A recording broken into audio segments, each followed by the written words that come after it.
Welcome back to Under Baobab Skies.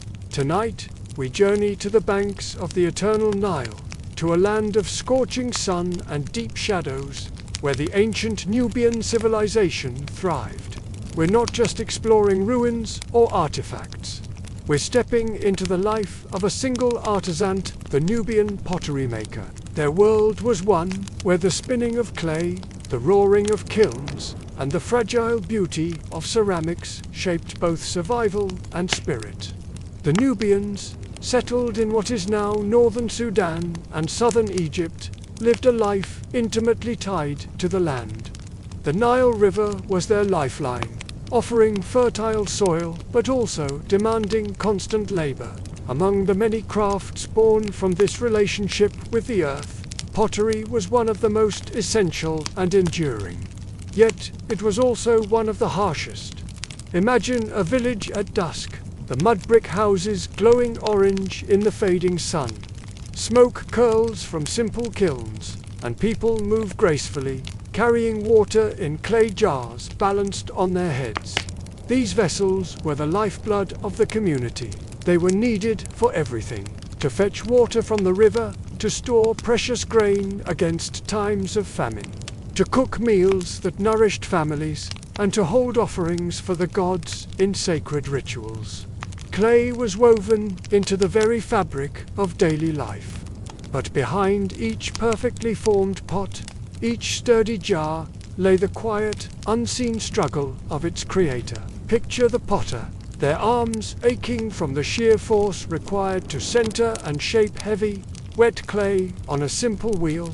Feel the strain in their back from hours spent hunched over their work, the sun beating down relentlessly. Imagine their lungs burning from the thick, acrid smoke that billowed from the open kilns, a necessary evil to fire their creations into permanence. Their hands, though skilled and sensitive, were often cracked and dry, coated in a permanent layer of dust, a testament to a life of ceaseless labor. Tonight, we're going to slow down. We won't rush through this history. Instead, let's imagine we're seated together under a vast, star-filled desert sky, a small fire crackling at our feet. The air is cool and still. In this quiet space, we will listen to the echoes of their labor, a story not just of hardship, but of incredible resilience and artistry. For the Nubian potter, their craft was so much more than a means of survival. It was a sacred tradition passed down through generations, a form of artistic expression and a connection to the spiritual world. The shapes of their vessels weren't accidental. They often carried deep symbolic meaning. The intricate decorations etched into the clay whispered stories, beliefs, and cultural identity. A simple swirl could represent the life-giving river, while a geometric pattern might signify protection or fertility. These vessels, born from the mud of the Nile, traveled far beyond their maker's village. They became vital items in vast trade networks, connecting Nubia with Egypt, the Mediterranean, and lands deep within Africa. Archaeologists have found Nubian pottery in royal courts, buried in the tombs of pharaohs, and used in the most solemn religious ceremonies. Each piece carried with it the touch of its maker, a silent ambassador of their culture. Yet, for the ordinary potter, the grandeur of this legacy was a distant reality. Their daily life was a cycle of repetition and risk. A slight miscalculation in the heat of the kiln could cause a week's worth of work to crack and shatter. A moment of lost focus at the wheel could see a delicate pot collapse into a lump of wet clay. Failure was a constant companion, and the pressure to produce flawless, functional wares was immense. It was a life of exhaustion, where success was measured one pot at a time. So, why did this incredibly demanding craft endure for thousands of years? What fueled their dedication in the face of such hardship?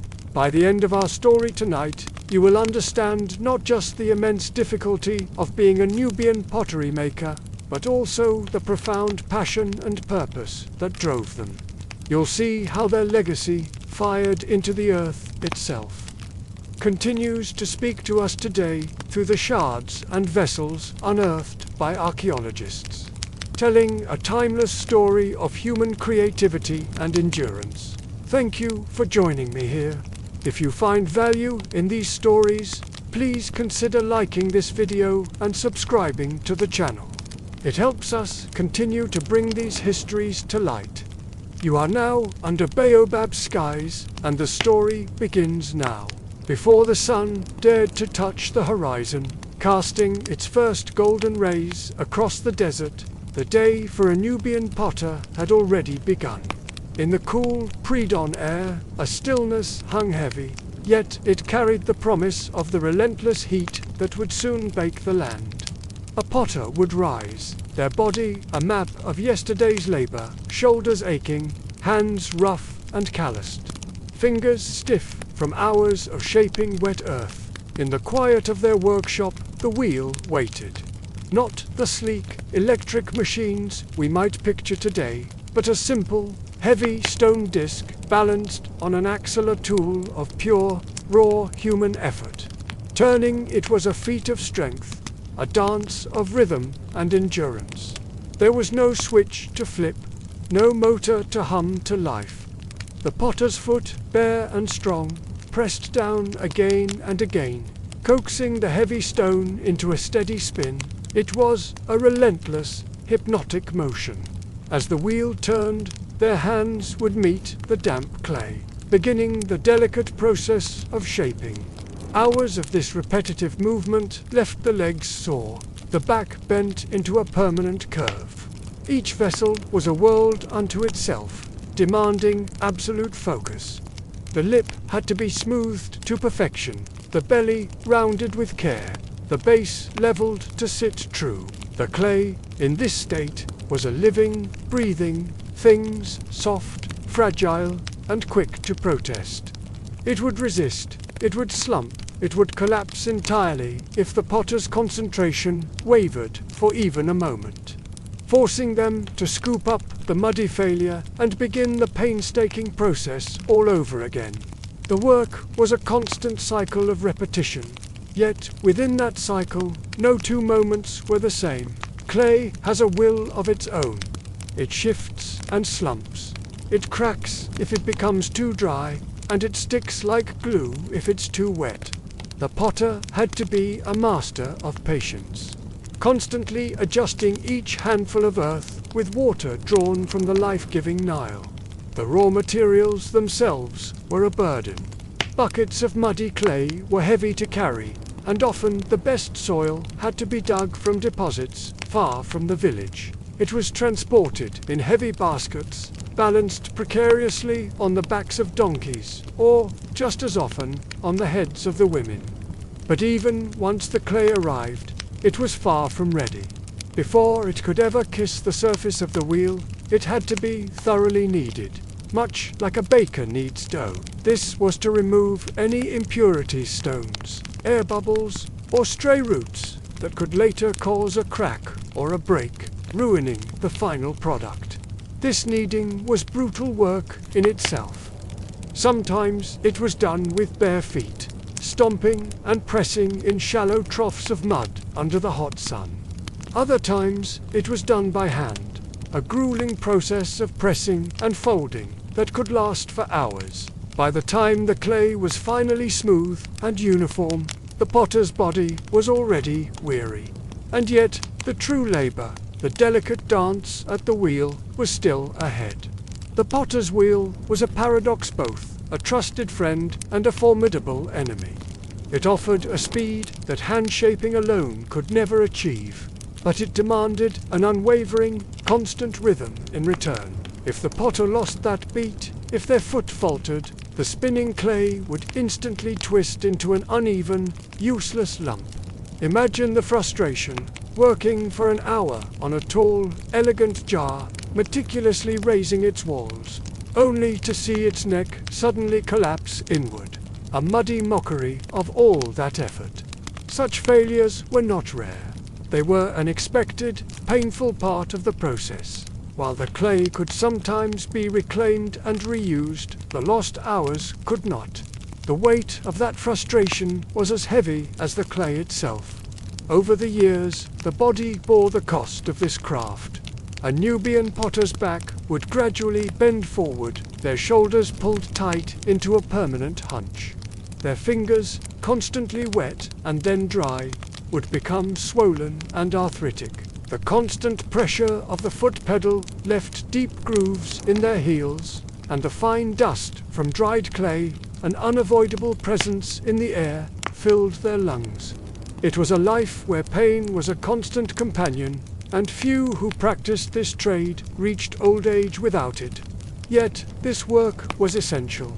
It was the potters' suffering that kept the community alive. Without their pots, the village would go thirsty. Food would spoil without storage jars. Trade with neighboring settlements would falter. The potter's pain was deeply, inextricably tied to everyone's survival. Even when a vessel was successfully shaped and lifted from the wheel, the danger was far from over.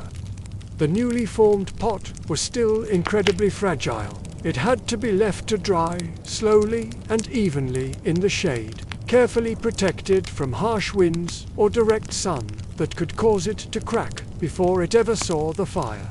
And then came the Keeler roaring monster of fire and heat. Pottery was fired in domed ovens built from mud brick, their chambers glowing with a heat so intense it could feel like staring into the sun. The potter had to feed this beast constantly with whatever fuel was available: wood, dried animal dung, bundles of reeds. The smoke was choking, the air burned the lungs, and the heat was a physical blow. The kiln was utterly unforgiving. If the temperature rose too quickly or got too hot, the pots would explode, shattered by trapped air or moisture turning to steam. If the fire was too cool, they would remain porous and fragile, useless for holding water. An entire week's worth of painstaking work, dozens of pots, could vanish into a pile of sharp fragments in less than an hour if the fire betrayed them. Every potter knew the sickening sound of cracking clay from within the sealed Keeler sharp. Hollow note, like the sound of bones breaking. Each crack was a personal blow, a failure felt deep in the soul. For the potter, life was an endless cycle of creation and destruction, of hope and loss. Clay returned to dust, and from dust, new clay was formed. Through it all, their body endured the strain, the heat, and the disappointment. And yet, within this harsh, unforgiving reality, there existed a profound and quiet pride. To hold a finished jar smooth, strong, its surface burnished to a high gloss or painted with rich red slip and intricate black patterns, was to hold tangible proof of one's skill, resilience, and spirit. It was a testament to the transformation of humble earth into something of beauty and function. Even as the body suffered, the spirit of the potter could look upon their work and whisper, "I made this. I turned earth into life."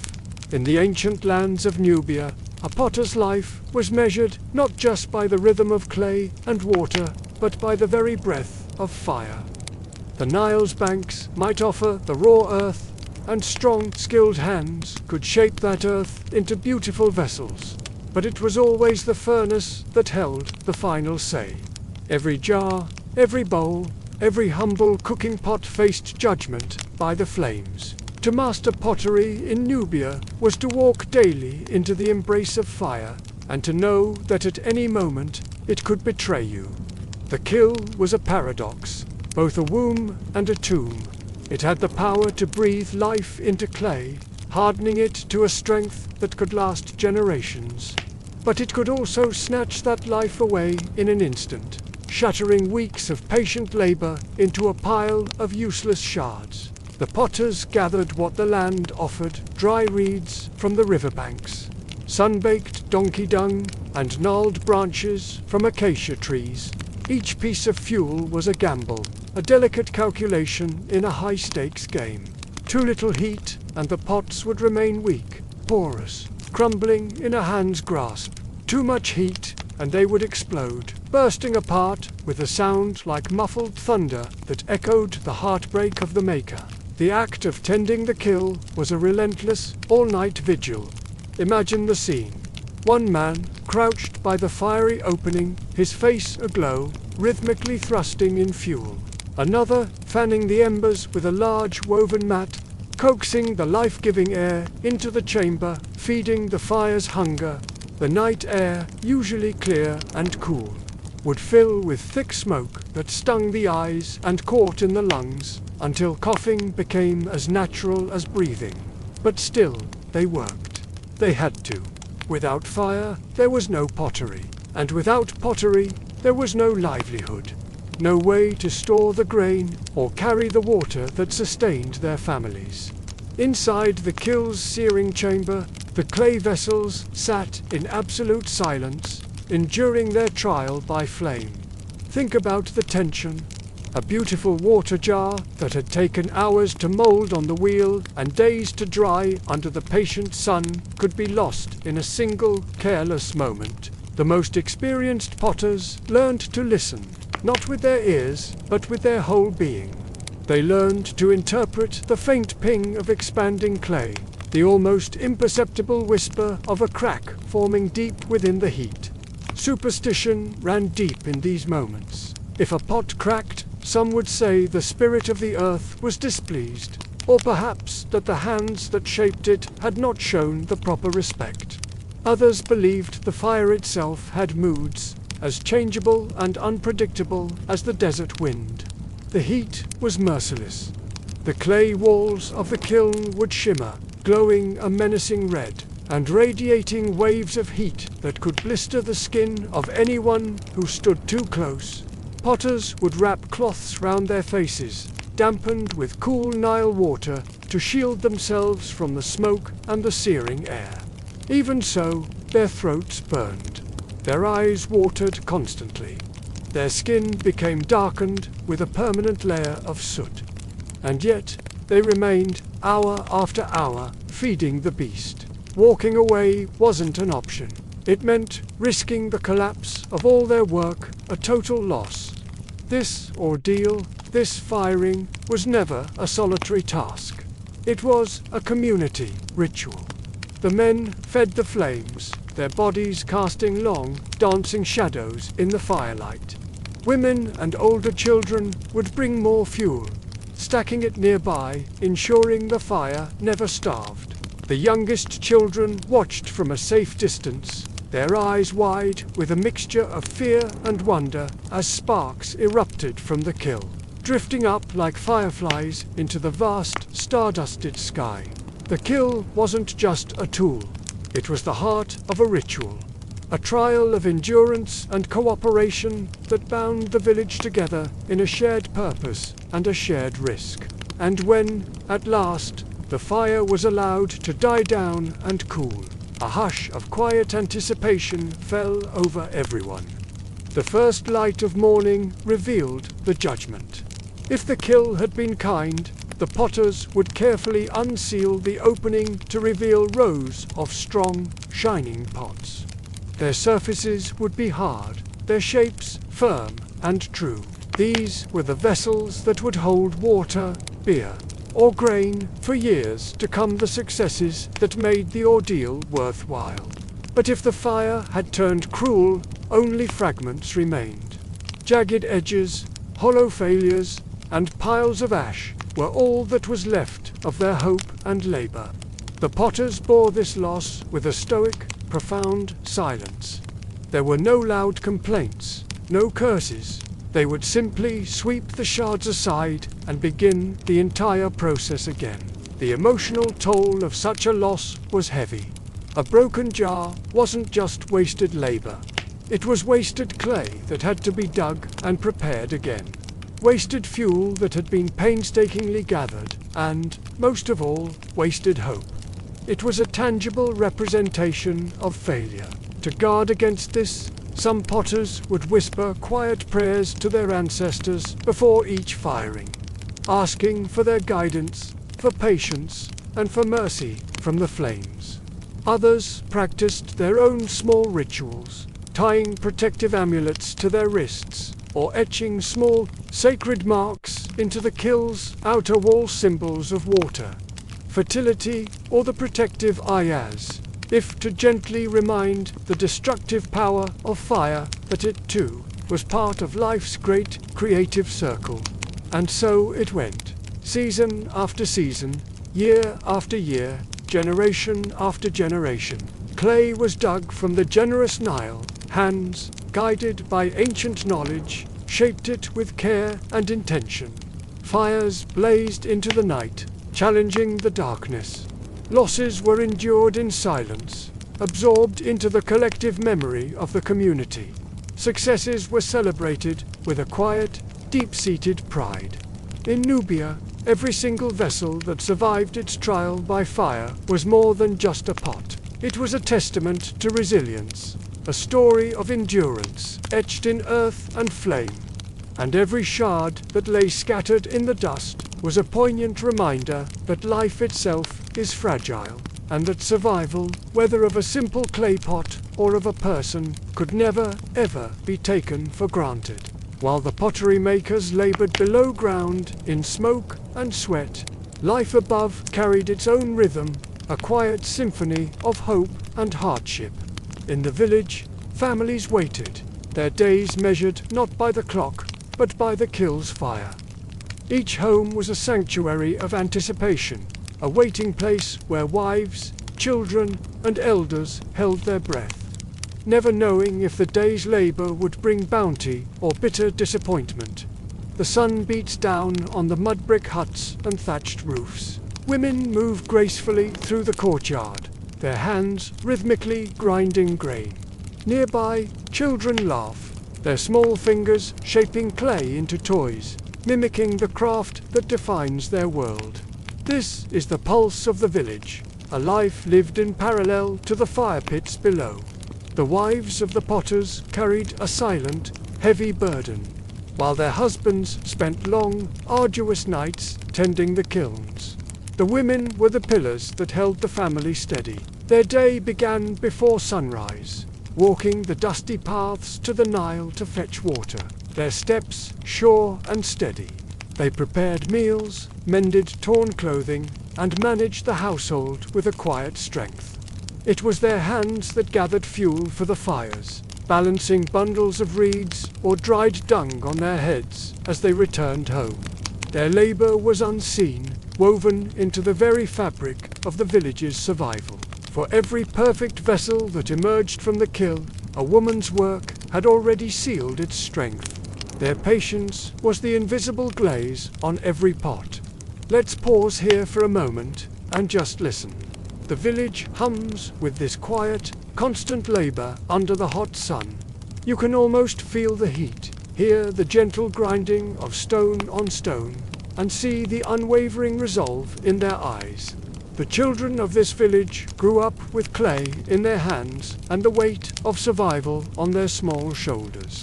They watched, fascinated, as their fathers transformed shapeless lumps of earth into elegant vessels. Mimicking this magic, their little hands pressed and molded their own crude, figurestiny animals. Miniature jars, a world in miniature. But play was a fleeting luxury, a brief moment squeezed between the endless calls of necessity. They herded the family's goats, their calls echoing across the sparse landscape. They ran errands between houses, their small feet knowing every path and shortcut. They fetched water from the great Nile, a task that taught them responsibility from a young age. Their childhood was an apprenticeship in endurance. Imagine them now, playing by the river's edge. The mighty Nile glimmers under the sun, a life-giving force, and the reeds sway gently in the breeze. Their laughter rings out, a pure, hopeful sound against the backdrop of their family's tireless work. The elders, their faces etched with the stories of a lifetime, sat in the cool shade of acacia trees. They were the keepers of memory, the living history of the village. Their voices, raspy with age, recalled seasons of abundance and seasons of sorrow. They spoke of the years when the Nile's flood was too generous, washing away homes, and the years of drought, when the earth cracked open like a broken pot.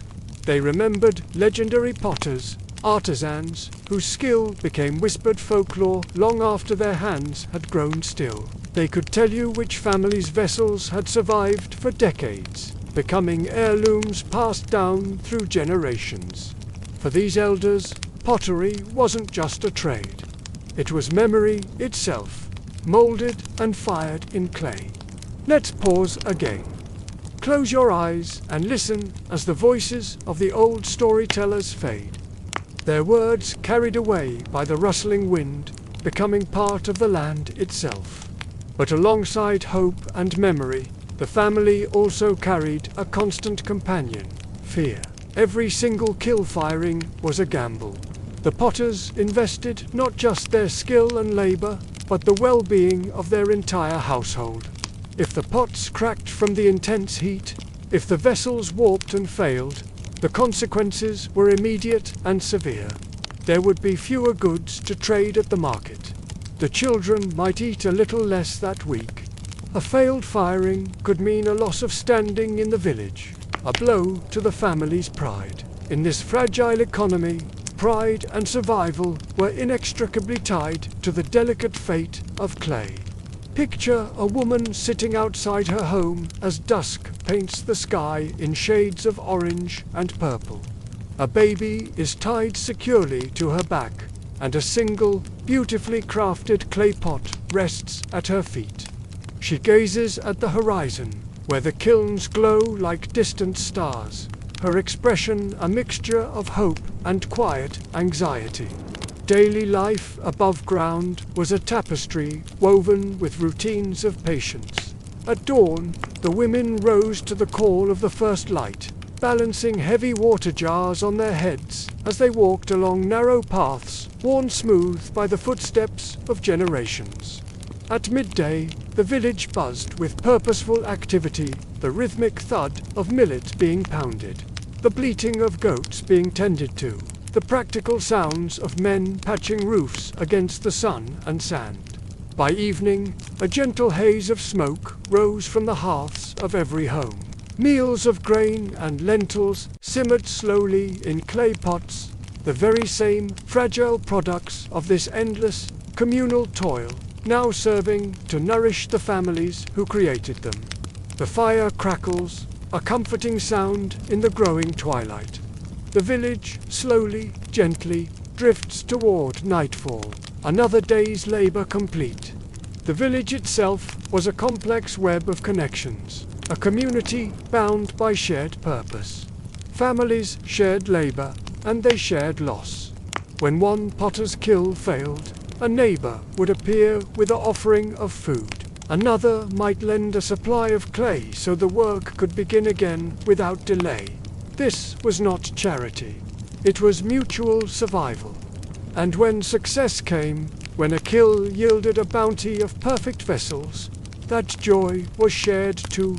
It echoed in the laughter that filled the courtyards, in the songs that were sung around the fire, and in the quiet, profound satisfaction of full bellies and secure homes. Survival here was never a solitary struggle. It was woven from bonds of kinship and friendship, as firm and reliable as the strongest vessel.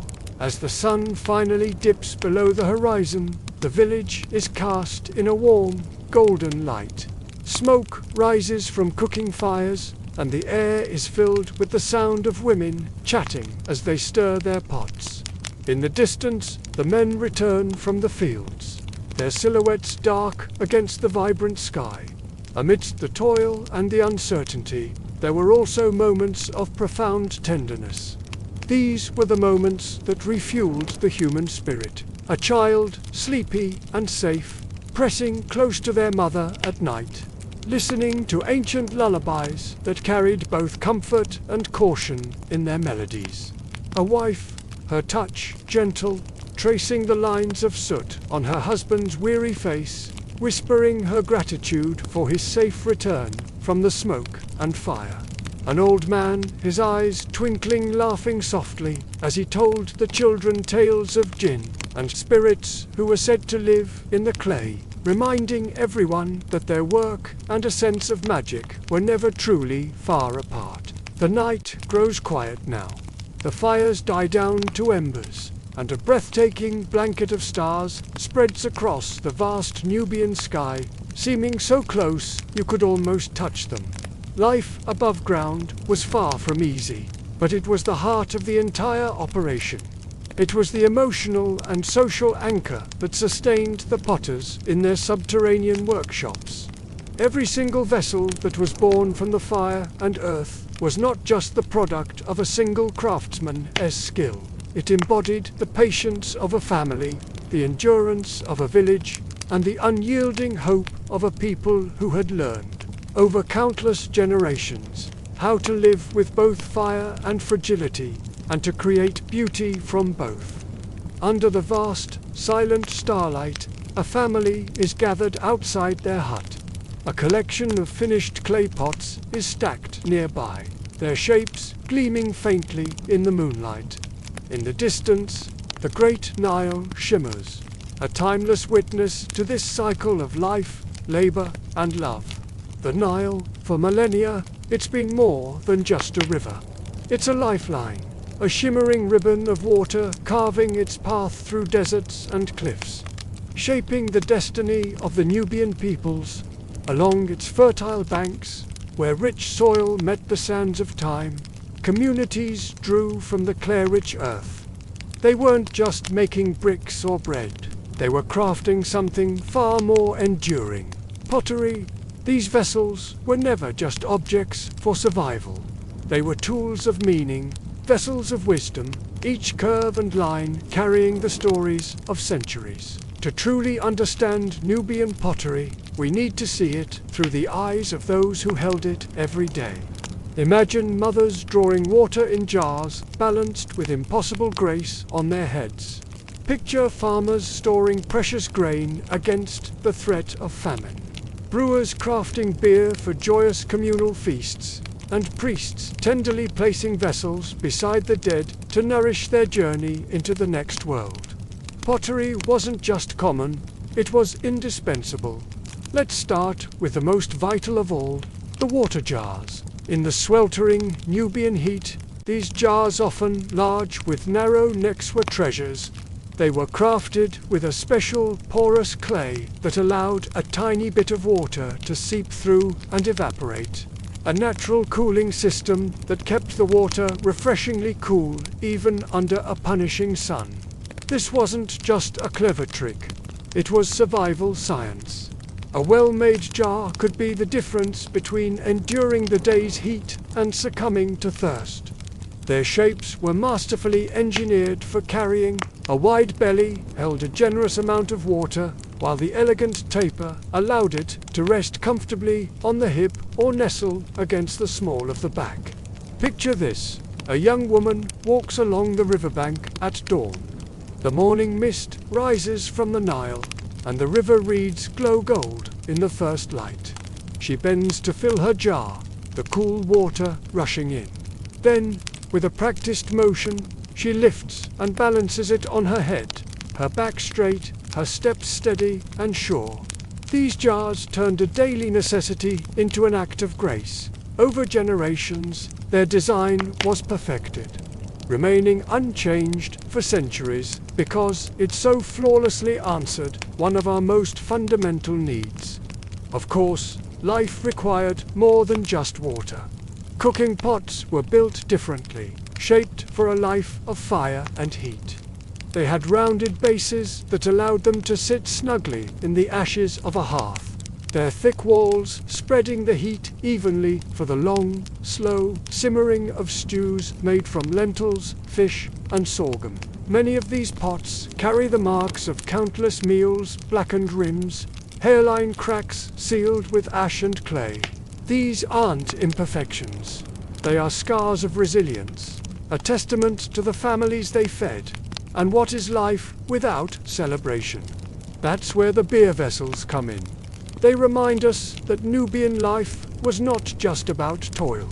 Nubian beer, brewed from sorghum or barley, was a thick, nourishing, and essential part of both daily life and ritual. The large jars that held it were made with wide mouths to aid fermentation, and were often kept in communal courtyards, the very heart of the community where laughter and music swirled around them. Beer was an offering to the gods, a welcome for guests, and a tribute to ancestors.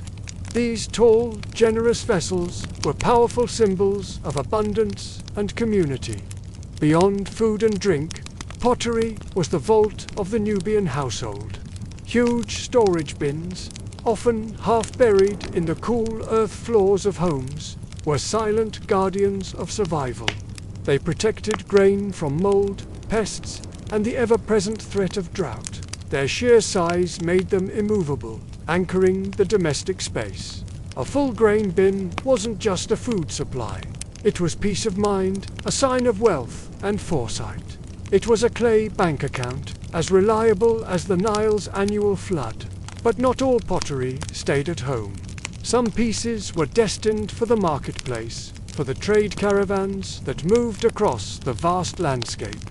These were often lighter, more decorative, and carefully burnished to a high sheen to catch a buyer's eye. A trader moving south toward the kingdoms of Kush or north into Egypt might carry bundles of these beautiful pots alongside ivory, gold, and incense. In this way, the pottery became a cultural messenger, carrying Nubian craftsmanship into foreign lands and bringing back new influences that would, in turn, shape their own local traditions. Household pottery, by contrast, was built for work, not admiration. Its surfaces might be rougher, its shapes less perfectly symmetrical, but it was no less valued. In fact, many families developed a deep intimacy with their everyday vessels. They were passed down through generations until they finally broke, patched, and repaired when they cracked, and cherished for the memories of the meals and ceremonies they had been a part of. Some vessels, however, were elevated beyond the ordinary, crafted for moments of great significance. Ceremonial pots were made with special care, often larger, more ornate, and filled with ritual meaning. They were reserved for burials, weddings, or great festivals. A vessel placed in a grave, for example, wasn't for the living. It was sustenance for the spirit. A small jar of beer, a bowl of grain, or a cup of water became symbolic provisions for the long journey into the afterlife. Weddings, too, called for their own special pottery. Large communal bowls might hold stews shared between the newly joined families, symbolizing their unity. Decorated jars would carry beer that had been blessed for the new couple's fertility and prosperity. In these powerful moments, the simple clay transcended its utility. It became a vessel of hope, a silent witness to the great turning points of life.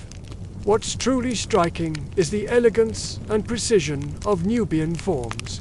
Unlike mass-produced pottery from later societies, every pot was shaped by hand, its curves bearing the unique touch of its maker. And yet, across different villages and over vast distances, you see incredible similarities. Jars, bowls, and pots all followed standardized proportions. Proof of a shared cultural ideal about what was beautiful and what was right.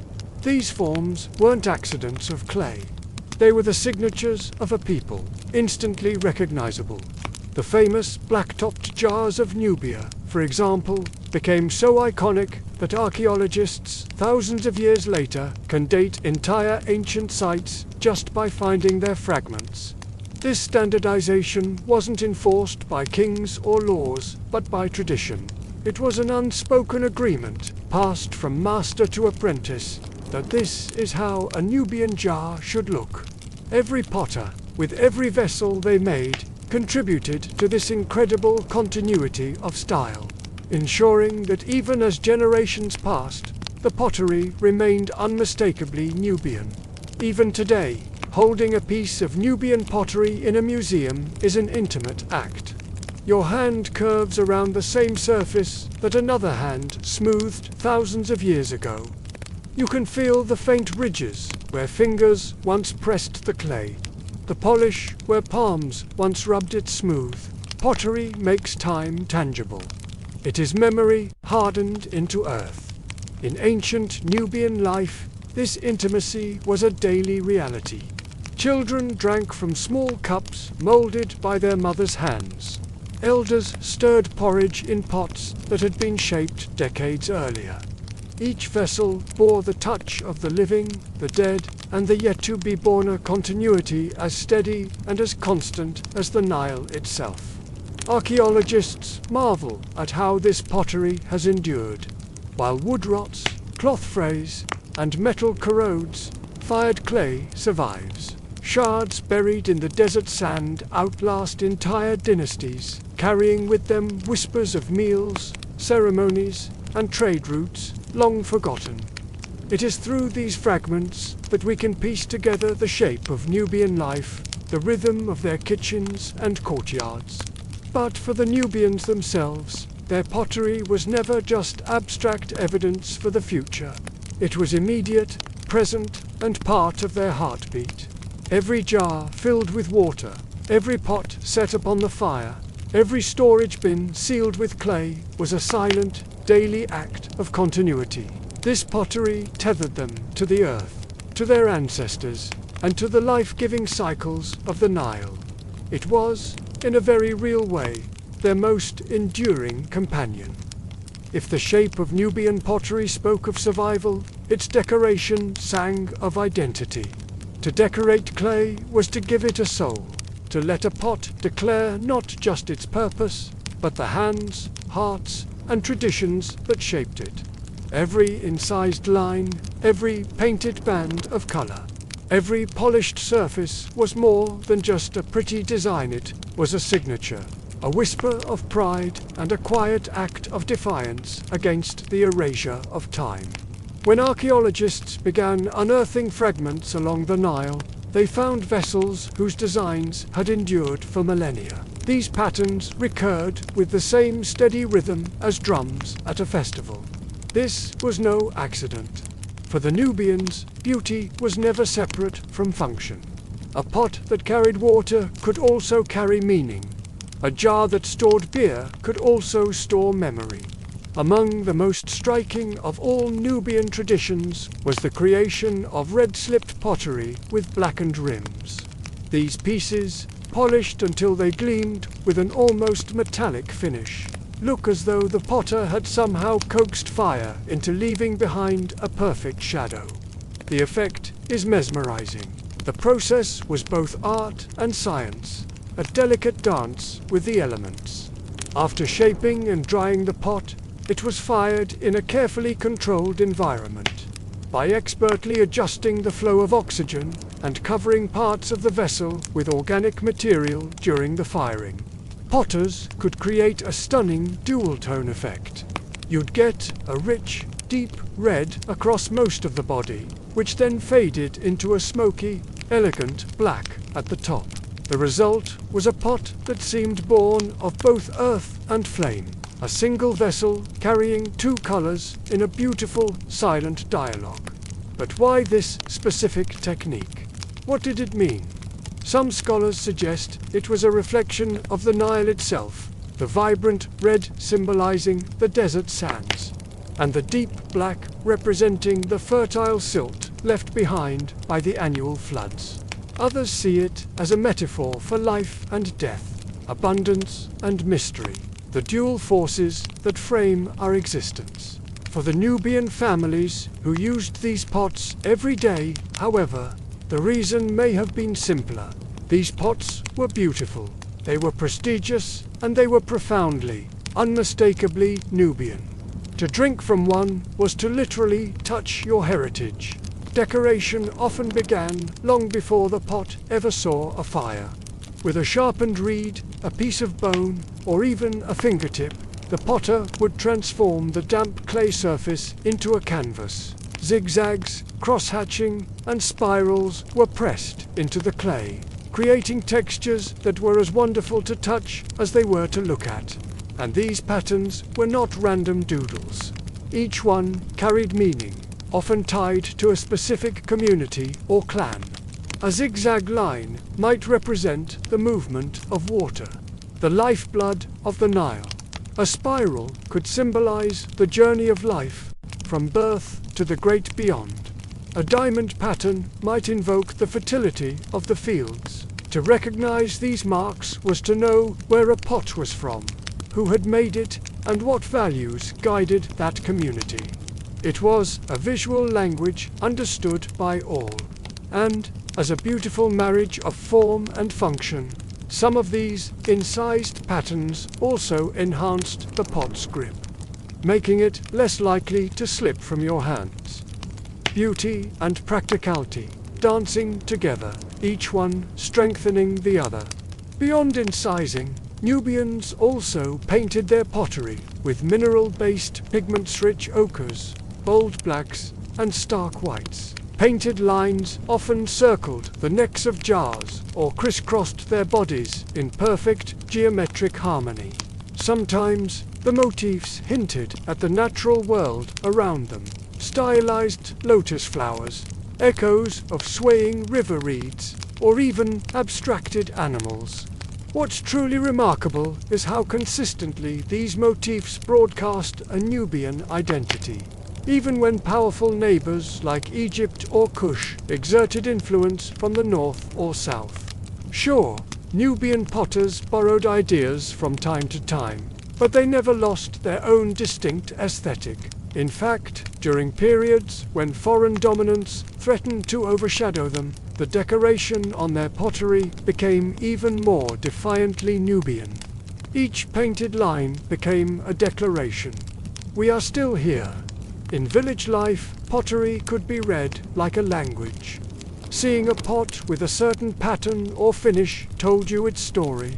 You'd know that this particular jar came from Kerma, that one from Lower Nubia, or that this one was made in a workshop famous for its black-topped brilliance. In this way, pots carried the pride of a place, the reputation of local artisans, and the shared identity of a people.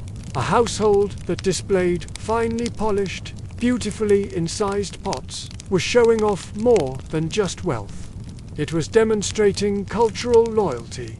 Guests could read the surfaces of these vessels like a storyteller reads from memory. They might think, this family belongs to this village. They carry this heritage. They honor these ancestors. For women, who were often the primary potters in many Nubian communities, this was more than just a craft. It was a mark of dignity. To create a pot that bore the community's signature motifs was to take part in something much larger than oneself. It was to inscribe pride directly into the clay, ensuring that even as pots broke and their shards scattered, the memory of the people would endure. Think about the potter's rhythm. The act of decoration was a kind of embodied memory. A potter didn't need a ruler to measure her lines or a blueprint to draft her patterns. Her hands remembered. Generation after generation, these techniques were passed on. Not as abstract formulas written in a book, but as lived, practiced traditions. Children watched their mothers and grandmothers. Then they imitated. And eventually, they mastered. The marks they made weren't just decorations. They were echoes of the hands that came before them. This incredible continuity is what gives Nubian pottery its coherence across centuries. Even when designs evolved, they did so slowly, like a river gradually shifting its banks over time. And through it all, the essence remained. Red and black, polished and incised, geometric and symbolic. What's so striking about Nubian decoration is that this beauty wasn't reserved for elites alone. While royal courts commissioned spectacular works in gold and ivory, ordinary people, too, lived with beauty in their everyday clay. A humble water jar might bear a shining, polished surface.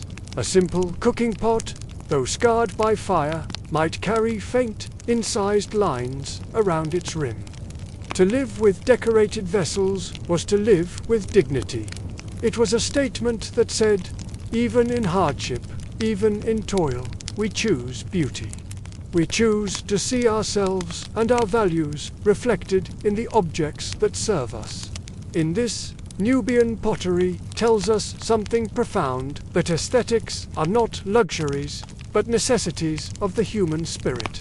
When Nubia's path crossed with that of ancient Egypt, pottery became a fascinating marker of both resistance and adaptation. Egyptian influence was strong, and new styles like tall amphory and lotus motifs began to filter south. But the Nubians didn't simply abandon their traditions. Instead, they integrated selectively. They borrowed what suited them, while fiercely holding on to what made them unique, their red and black finishes and their bold geometric incisions. This is why, even today, archaeologists can distinguish Nubian pottery from Egyptian at a single glance. Even when found side by side in an excavation, Nubian vessels carry a bolder, earthier, more tactile character. They were proud to be themselves, unwilling to dissolve into a foreign culture. The decorations on Nubian pottery were not temporary. They were enduring signatures. Long after the households that used them vanished, the designs survived, baked into shards that resisted the erosion of centuries. Today, museum goers all around the world can trace those zigzag lines with their eyes, admire the deep polish of the red slip, and glimpse the pride of Nubian potters who lived thousands of years ago. More than just beauty, these decorations encoded identity. They told anyone who looked closely, this vessel belongs to Nubia. This pattern is ours. This pride endures. While Nubian pottery was a canvas for identity, it was also saturated with life itself. A pot was never just clay hardened by fire. It was a companion that walked beside people through every season of their existence.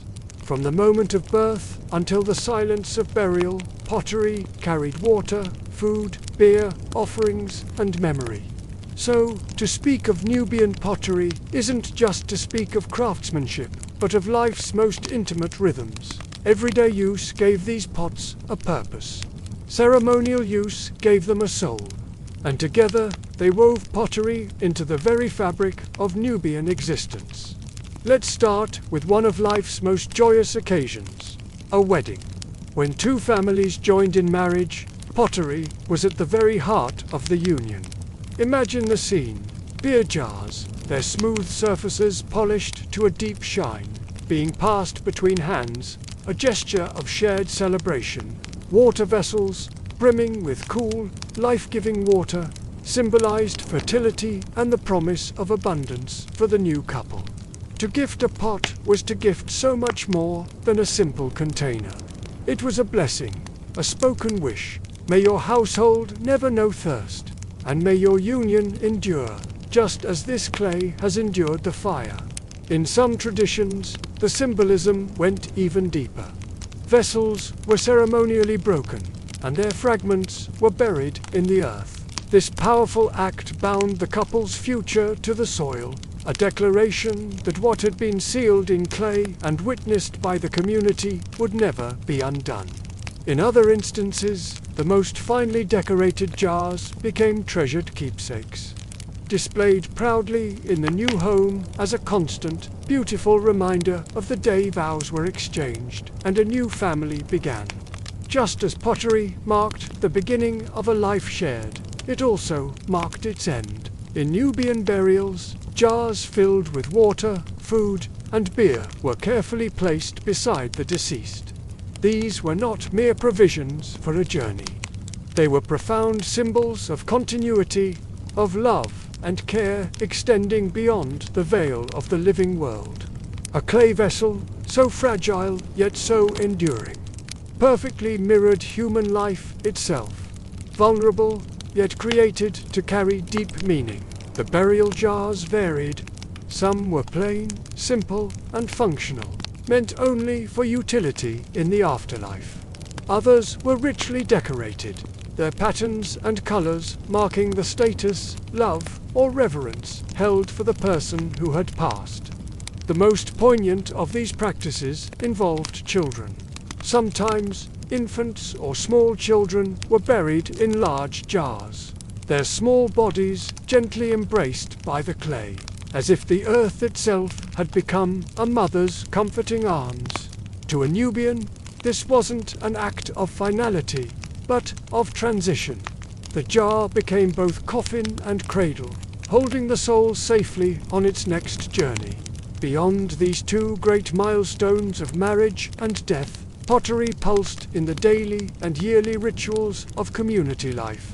Think of a festival, the air filled with music and joy. Large beer jars would stand at the center of the gathering, symbols of community and shared fortune. They were tilted, poured, and passed around, the froth spilling over like shared laughter in the warm evening air. Water jars, too, had their ceremonial role. They were carefully filled and sealed, their cool, heavy weight carried as a precious gift to shrines or temples, an offering to honor ancestors or deities. Sometimes the ritual involved not filling, but shattering. In certain ceremonies, pots were deliberately broken. The sharp, resonant sound of their breaking was itself an offering to the spirits, a sound echoing across the quiet desert like a spoken prayer. Archaeologists have found fields of these fragments, the mute but powerful evidence of songs and prayers that once rose into the vast night sky, carried on the sound of breaking clay. And how did this incredible tradition survive for millennia? More than mere objects, these pots were living legacies. The skills flowed from one generation to the next, as reliably and rhythmically as the Nile itself. A grandmother taught her daughter, who in turn would gently guide her own child's hands. Through these repeated, patient gestures, the shaping of the wet clay, the smoothing of the surface, the incising of patterns, the final polishing before the fire, the ancient knowledge was preserved. But these skills were never inherited in silence. They came wrapped in stories, in family history. This pattern, an elder might say, guiding a young hand, was first scratched into clay by your great-grandmother. This deep shine, another would whisper, is the fire's gift, but only if you treat the clay with patience and respect. In this way, learning to make pottery wasn't just about mastering a technique. It was about embodying memory. Each child who sat beside a potter's wheel wasn't just learning, they were remembering, connecting to a chain of memory that stretched back for centuries. Children also learned through the most natural way possible. Play. They were given small lumps of clay to mold into whatever their imaginations desired. They'd shape miniature pots and simple figures with their curious, clumsy fingers. These tiny creations rarely survived for long, but that was never the point. Through this playful interaction, children entered the lineage of potters. They were learning by touch, absorbing a knowledge that words alone could never fully convey. In these moments, laughter mingled with learning. The child who shaped a lopsided, crooked pot one day might, with time and practice, shape a masterpiece tomorrow. It was through these simple games, this patient transfer of touch, story, and pride, that the art of Nubian pottery endured, never dependent on a single generation, but on a continuous, living flow of shared wisdom. So, what makes Nubian pottery so truly remarkable is how completely it mirrored and participated in human life. From weddings to burials, from sacred rituals to daily meals, these pots were there, silent, steadfast, and ever-present. Yes, they broke, as all things do, but even in their fragments, they remained. When an archaeologist today lifts those shards from the sand, they are not simply handling fired clay. They are touching lives once lived, gestures once repeated, and hands once held and remembered. Clay was the medium. Fire was the trial. Decoration was the pride. But ultimately, it was life itself that this pottery carried in water, in beer, in offerings, and in memory. And so, Nubian pottery wasn't just a craft. It was continuity. It flowed like the Nile through generations, connecting the living with their ancestors, the mundane with the sacred, and the fragile, fleeting nature of our lives with something truly eternal. Beneath the vast, silent sands of Nubia, time is a strange force. It's both a destroyer and a preserver. The hot, sweeping winds can erase entire landscapes, blurring the lines of memory. Yet, in a paradox, only the desert understands. The earth clings stubbornly to the most fragile fragments of lives once lived. When we think of archaeologists uncovering the past, we often imagine them finding gleaming treasures or whole, perfect artifacts. But the reality is far more subtle, and in many ways more profound. In Nubia, what archaeologists find most often are not whole pots, but shards, broken rims, cracked handles, bases worn thin by time and use. To an untrained eye, these might look like simple debris, the refuse of a people long gone. But if you learn to listen, to really look closely, you realize these fragments are storytellers. They are time capsules carrying the echoes of touch, the rhythm of daily labor, and the quiet hum of existence. A single shard is so much more than just a broken thing. It is irrefutable proof that someone, centuries ago, drank from a cup, stored grain for the lean months, or made an offering to their ancestors. It's an intimate survival, like finding a single bone among ashes, a fragile yet powerful testament to life. Over decades of patient work, archaeologists have learned to see the outlines of entire lives within these broken pieces. Every curve hints at the size and shape of the original vessel. Every scrape or burn mark whispers a story about how it was used. And deep within the clay itself, each grain carries the invisible fingerprint of a maker who shaped it with their own hands, centuries before our time. The work of archaeology is a delicate dance between patience and imagination. In Nubia, where the shifting sands bury and reveal ancient sites in endless, repeating cycles, you'll find them. Archaeologists, kneeling under the relentless sun, armed with soft brushes, gently, painstakingly, uncovering what the desert has so carefully kept hidden. When a fragment is lifted from the sand, it's a moment of connection.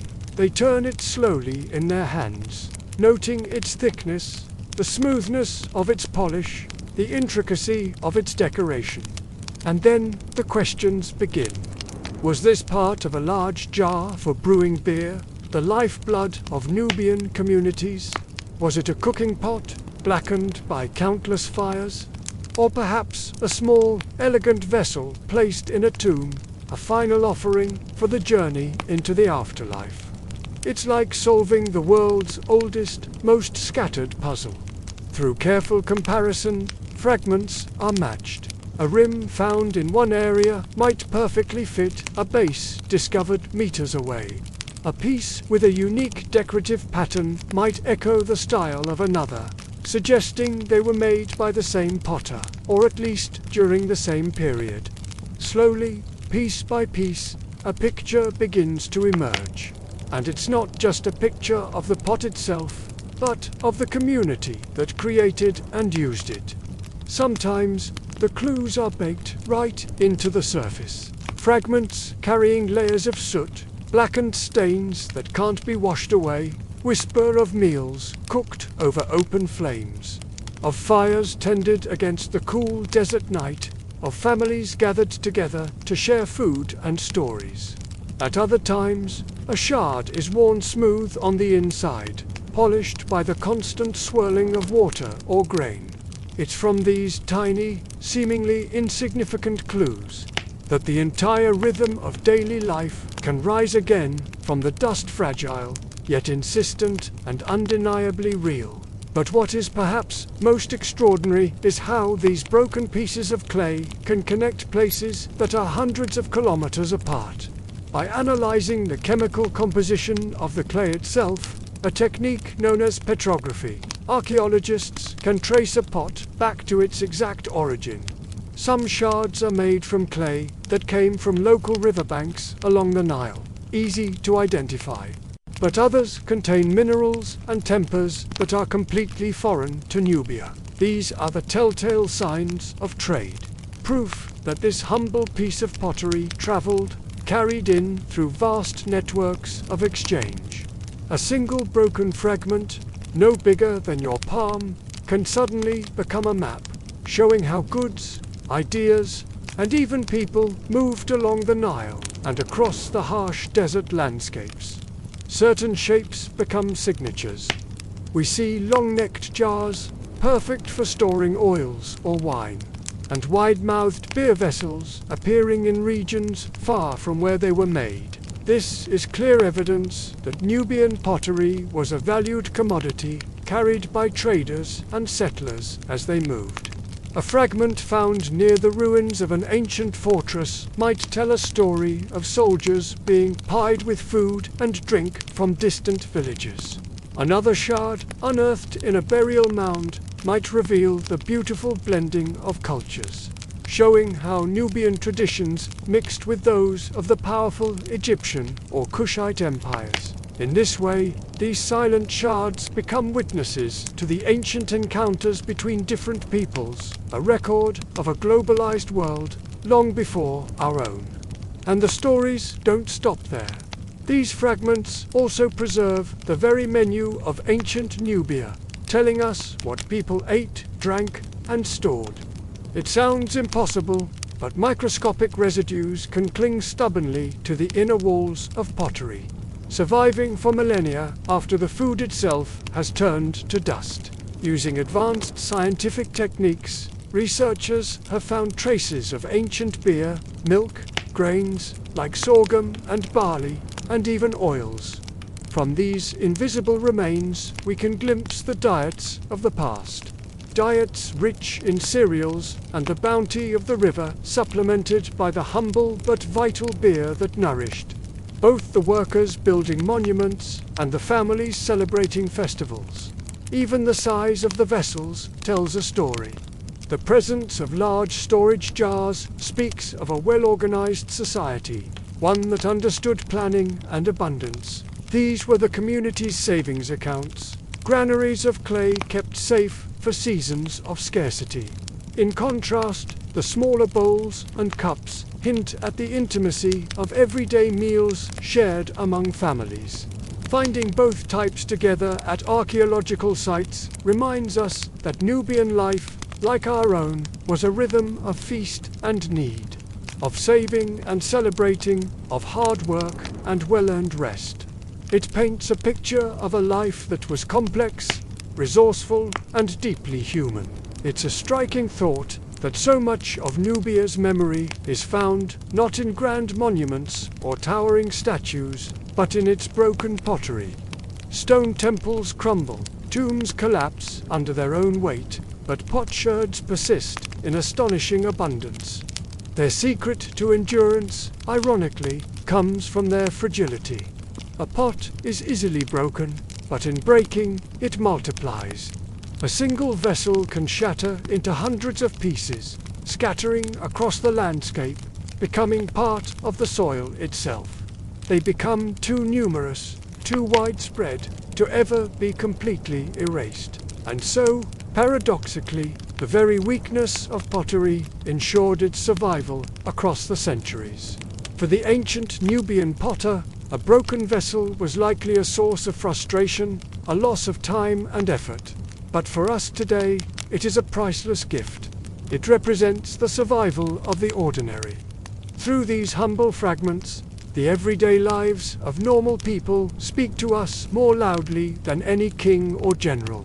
We can almost hear the sounds, Women carrying water from the Nile, their pots balanced perfectly on their heads.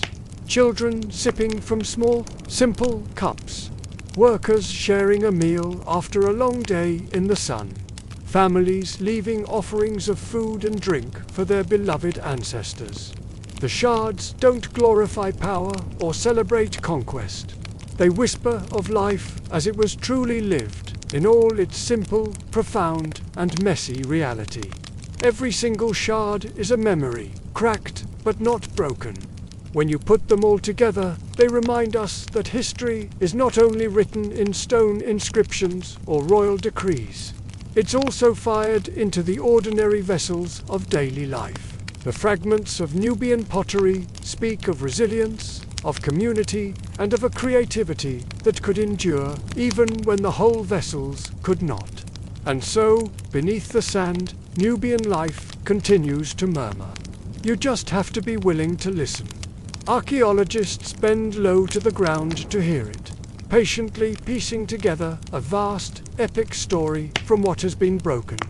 And what they reveal is not just the shape of the pots themselves, but the vibrant flow of life that once filled them: water, beer, grain, and memory, all held for a moment in time, in clay that has outlasted its makers. Beneath the quiet layers of Nubian sand, archaeologists often find more than just fragments of broken pottery. They find voices. The shards may be mute, but the patterns, scratched or painted into them, still whisper across centuries, across rivers, across the silence of forgotten towns. To the untrained eye, these marks look simple, a series of lines, zigzags, or dots, but to the Nubians who once crafted, owned, and used these vessels, each stroke carried profound meaning. Every vessel could be a message, and every design a story. The pottery was far more than a simple tool for daily life. It was a canvas. The clay became a surface upon which families told their identity, their pride, their prayers. Imagine a red slip polished to a warm, earthy glow, or blackened rims kissed by a careful and controlled firing process. Think of the incised spirals that echoed the Nile's eternal flow. These were not random choices. They were signs, inherited symbols carried forward by generations of hands, each one adding to a conversation that spanned lifetimes. Let's pause here for a moment. The fire crackles softly, and we rest beneath the stars. Some of the most common motifs found on this pottery spoke of fertility, a central concern for any agricultural society. Circles and spirals, drawn again and again across generations, were like prayers pressed directly into the clay. For a woman carrying a jar adorned with such marks, the vessel might not only hold water, might also embody her deepest hopes for children, for her household's continuity, for the future of her family. Other symbols referred to the river, that great green artery of Nubian life. Wavy lines, gracefully carved along the pot's belly, were not just decoration. They were the Nile itself, flowing forever, promising life, and linking village to village in a network of community and trade. The river was everything, a source of sustenance, a highway for travel, and a divine presence.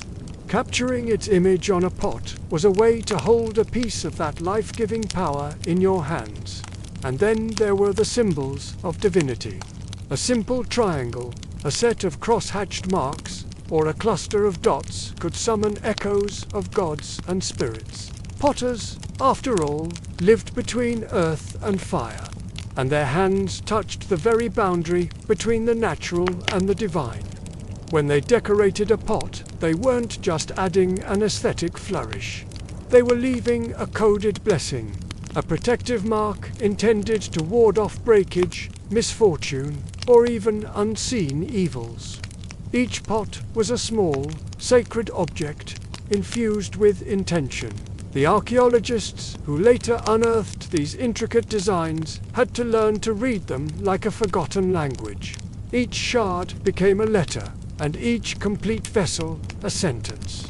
Over time, as more pieces were discovered and compared, they began to reconstruct entire stories. They saw how trade introduced new motifs from other lands, Egyptian lotus flowers or geometric patterns from the Levant, which were then absorbed into the Nubian style, but always reshaped to fit local tastes and traditions. This didn't just reveal commerce, it showed a rich cultural dialogue, a blending of imaginations carried across desert caravans and riverboats. A testament to a connected and curious world. Let's pause here for a moment. The fire crackles softly, and we rest beneath the stars. But beyond the grand narratives of trade and cultural exchange, there are the individual hands. Some shards show confident, practiced incisions, the work of a master potter whose steady blade carved flawless symmetry into the clay. You can almost feel the artist's assurance, their years of experience guiding each movement. Others, however, reveal hesitation, uneven lines, misplaced strokes, the clear sign of a learner's hand. These small imperfections are incredibly moving. They remind us that pottery was not only a collective tradition, but also a deeply personal expression. Somewhere, centuries ago, a boy or a girl sat beside the wheel, perhaps next to their mother or father, practicing lines into damp clay. Their tentative marks, preserved under the desert sand, are a direct link to a moment of learning, of striving, of a single human life. In this way, these shards carry the fingerprints of both society and the self. They encode a community's shared values, yet they also preserve the quiet, intimate story of an individual's struggle for perfection. Symbols often aligned with life's most important milestones. At weddings, special jars with intricate patterns were gifted, their designs embodying wishes for fertility, prosperity, and harmony for the new couple. At burials, pots with more solemn, perhaps protective motifs were left beside the deceased. These markings were meant to guide the soul into the afterlife, or ensure they had nourishment for the long journey beyond. In this context, every curve and incision held immense weight. The pot was both a physical container and a spiritual prayer, an object that served the living and honored the dead. And so, these decorated vessels became memory keepers. Long after the hands that shaped them had turned to dust, the symbols endured. They bridged the vast distance between those who lived then and those of us who study them now. They remind us that the ancient Nubians were not anonymous, faceless people lost to the winds of time. They had voices, they had powerful beliefs, and they found beautifully creative ways to press those beliefs into the very earth they lived on. Let's pause here for a moment. The fire crackles softly, and we rest beneath the stars. If you only think of pottery as broken fragments in a museum case, you miss the real story. The truth is, Nubian pottery was text. Each shard was like a page from a book, and each motif was like a word. To read these shards is to listen carefully, patiently until the voices of ancient Nubia rise again from the silence.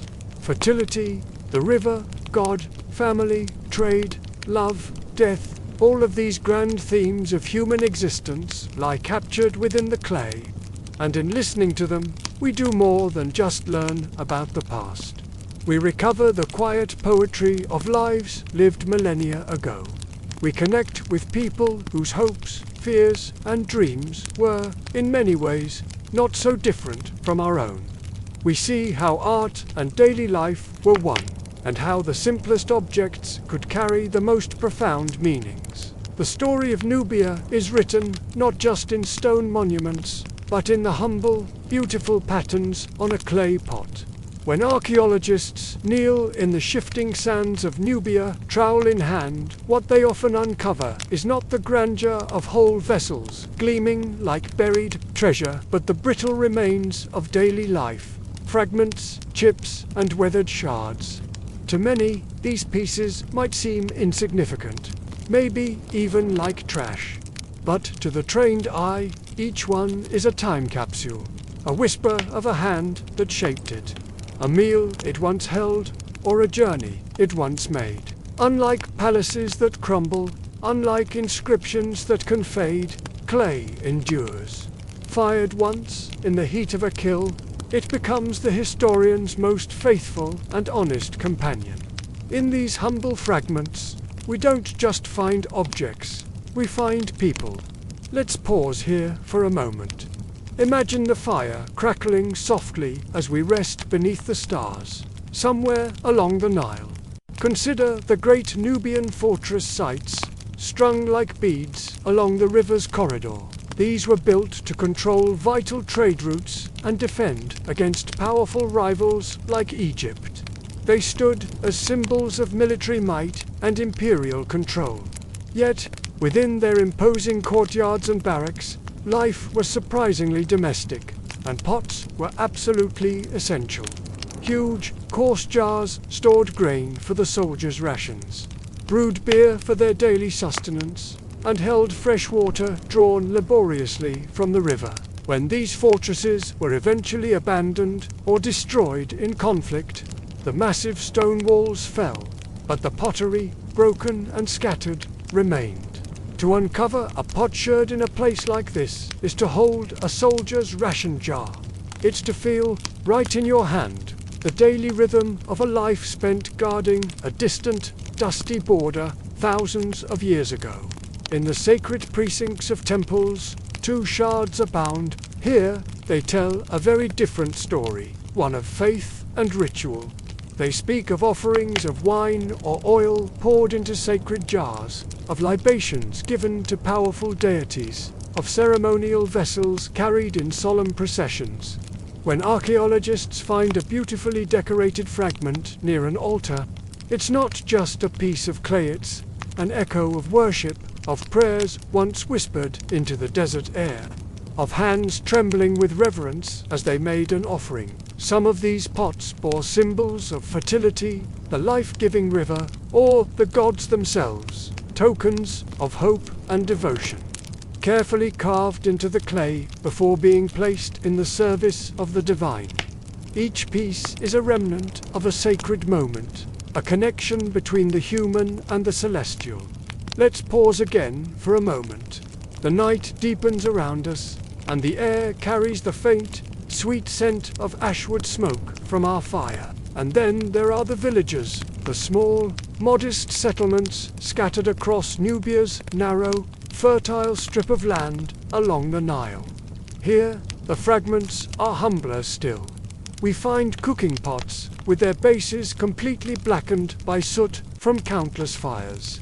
We find storage jars with edges worn smooth from years of use, and even children's tiny, clumsily made bowls. These pieces tell intimate stories of family meals, of mothers stirring porridge for their children, of fathers pouring a cool drink of beer after long, hard days of labor in the fields.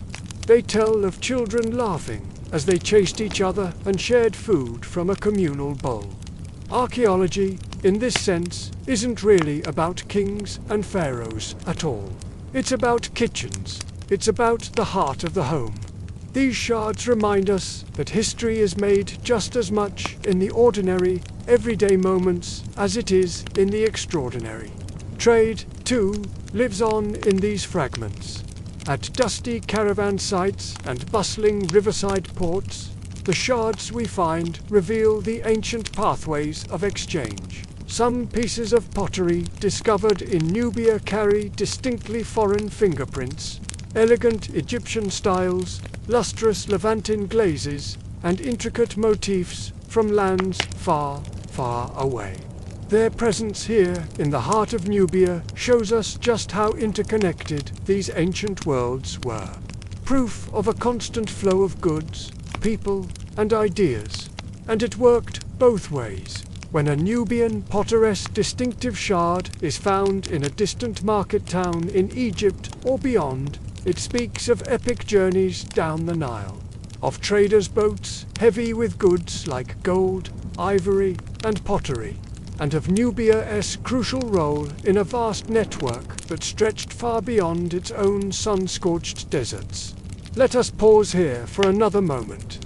The firelight flickers, casting long shadows, and the deep, silent night feels truly infinite. Perhaps the most moving thing of all is how these simple, fragile fragments have outlasted even the most monumental stone structures.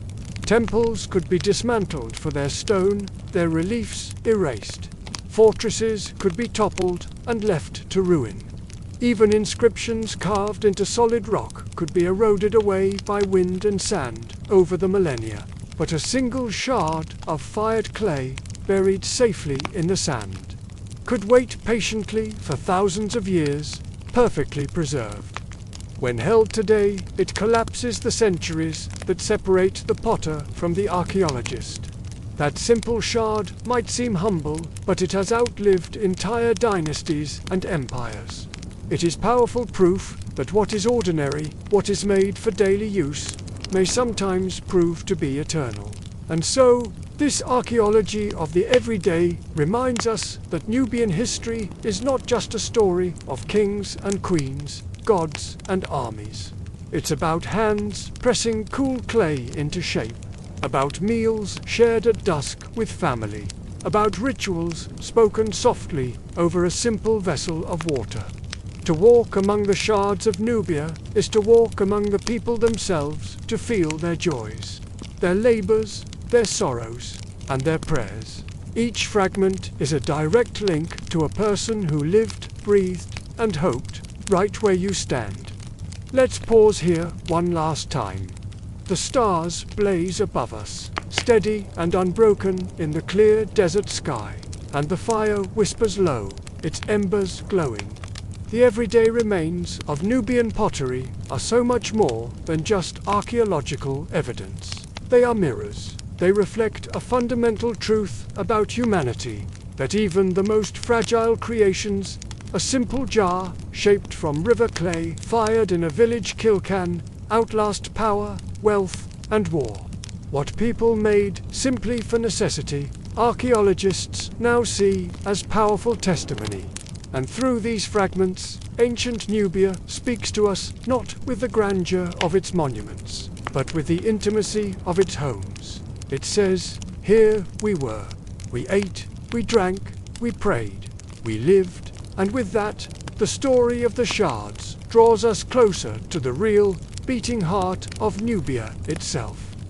As the sun dips below the horizon and the desert air cools, the night grows deeper, and so to do our stories, we leave behind the bustling, sun-drenched pottery workshops of Nubia, the cracked hands of the artisans, and the smoke-filled kilns that birthed vessels for daily life. Tonight, we step out of the ordinary and into a world where clay was not just for holding water or cooking porridge. We enter a realm where pottery was a sacred vessel, a bridge between humans and gods, between the earth and the spirit, between the fleeting moment and eternity itself. Come, let us walk slowly into the cool, silent halls of ancient Nubian temples. Imagine shadow and firelight dancing across jars taller than a grown man's waist, their painted surfaces whispering tales of old. Let us stand beside priests, cloaked in white linen, their lips murmuring prayers older than the river itself, as they pour libations into ornate bowls.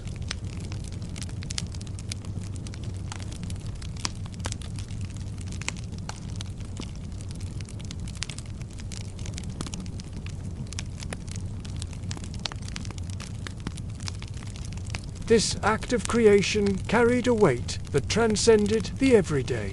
And when these vessels were set aside for sacred purposes, they were transformed from simple containers into holy objects, conduits to the divine. Large ceremonial jars, sometimes adorned with painted spirals, zigzag bands, or striking blackened rims, were filled with offerings for the gods and ancestors. Grain, beer, honey, and fragrant oils would be carefully placed inside before the jars were set at temple shrines or the entrances to tombs.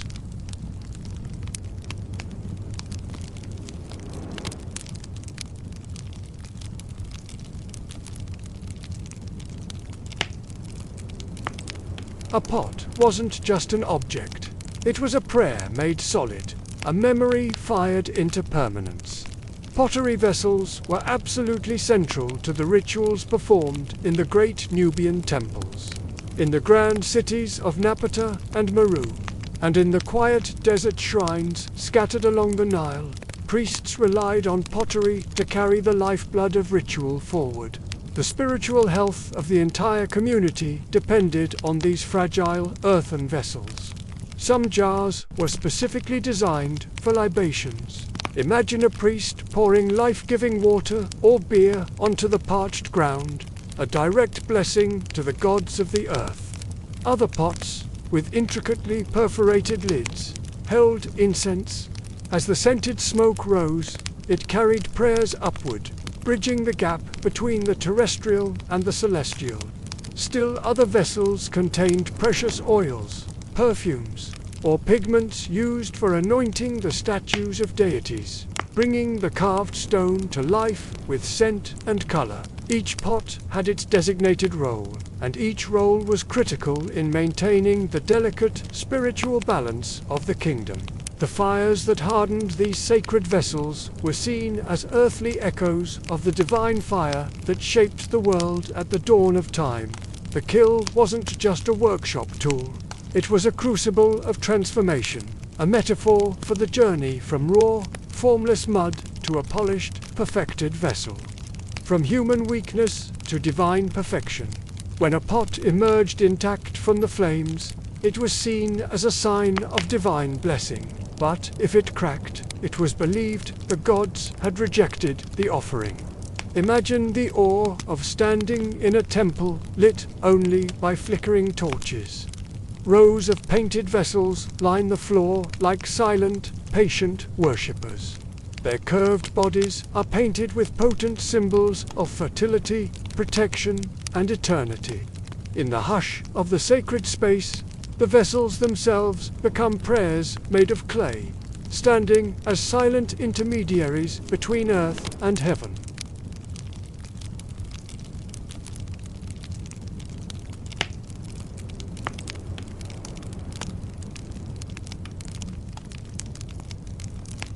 Even the decoration was imbued with layers of symbolism. Spirals evoked the eternal, life-giving flow of the Nile's waters.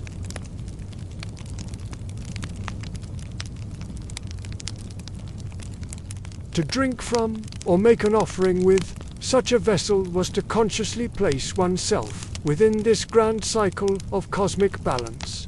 Some of these vessels were so sacred they were crafted in sets, used only once in a coronation or a funeral, and then buried with kings and queens, their purpose fulfilled. Others endured for generations, their surfaces worn smooth by the hands of countless priests in repeated rituals. Each one, whether used once or 1,000 times, carried within it the layers of meaning that bound Nubian society to its gods, its ancestors, and its rulers. But for the Nubians, ritual pottery was about more than just honoring the gods. It was about something deeply practical and essential. Continuity. It was about making sure that the flow of life did not falter. If the Nile rose to its proper height, if the crops grew strong, and if children were born healthy, it was because the gods were pleased. And the gods were pleased, in part, because the correct vessels had been filled. The proper offerings had been poured, and the sacred symbols had been painted with care and intention. In essence, every ritual vessel was an act of insurance. It was a tangible promise that tomorrow would follow today, that chaos would not overwhelm order, and that the ancestors would bless rather than curse the living. This is why pottery was an indispensable part of tomb furnishings, especially for royalty and elites. To journey into the afterlife without vessels of beer, water, and oil would have been unthinkable. A sentence to eternal thirst and hunger. Imagine a burial chamber deep beneath the sands, lit by flickering oil lamps. Tall, painted jars stand like sentinels beside a royal sarcophagus. In their profound silence, they hold a promise to carry sustenance, prayer, and protection into the vast, unknown landscape of eternity. Yet, for all their divine purpose and symbolic grandeur, there is something profoundly and movingly human about all of this. These sacred vessels were, at their core, fragile. They could shatter if dropped. They could crack in the heat of the kiln. They could crumble to dust with the passage of time. And yet, it was these breakable objects that the Nubians entrusted with their most sacred rituals, their hopes for eternity. Perhaps that very fragility was part of the point. To live, to believe, to honor the gods, all of it is to risk breakage, to exist in a state of vulnerability. A clay pot can shatter in an instant, just as a life can. But when handled with care, when fired with patience, and when placed in its rightful setting, it can endure. It can last for centuries, even millennia, carrying its message across the ages. And so, the sacred pottery of Nubia was a beautiful paradox, both humble and divine, both temporary and eternal. It was the simple clay of the riverbank, transformed by human hands and divine fire into the very substance of heaven. If you listen closely to the whispers of Nubia's deserts, you can almost hear the clinking of vessels and the laughter of courtiers. Not every pot was born for the hearth fire or the village meal. Some were shaped for nobility, commissioned in advance of feasts, burials, or coronations. These were objects meant to dazzle and endure. They were not the rough jars of water carriers, nor the humble bowls of village children, but gleaming symbols of power and artistry, carrying with them the weight of politics and divine sanction. Where the Nile flowed wide and deep through the desert, rulers demanded vessels that could reflect their authority just as surely as their crowns and scepters.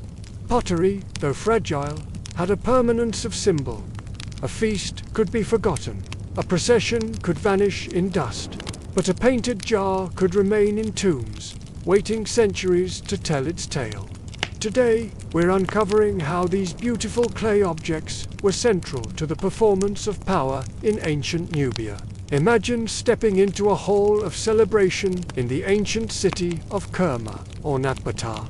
Torches blaze against vast mud brick walls, casting dancing shadows.